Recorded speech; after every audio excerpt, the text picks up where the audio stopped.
तो काम का हमको इनाम चाहिए। अंतिम रूप से एक ही अनुरोध करेंगे कि और माननीय नेता को बोलना है, नीतीश कुमार जी और नरेंद्र मोदी पर भरोसा है ना? मुकाबला किससे है? तेजस्वी यादव। कौन है तेजस्वी यादव?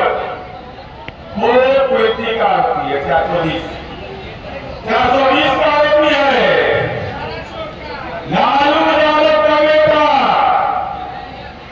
इसमें से बताइए अपने आदमी हाथ उठा करके कि आपके पटना अपना गांव में 40 बीघा जमीन है।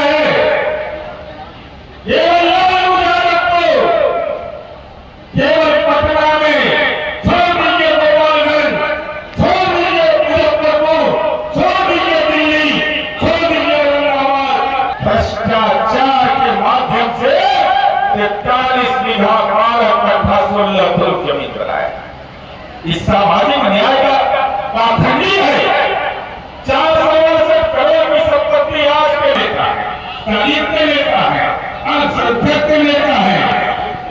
आप बताइए मुकाबला नीतीश जी कितना बड़ा करके आदमी है नरेंद्र मोदी। दुनिया में सम्मान मिल रहा है। कहीं का ये राज्य भाषा है तो बिहार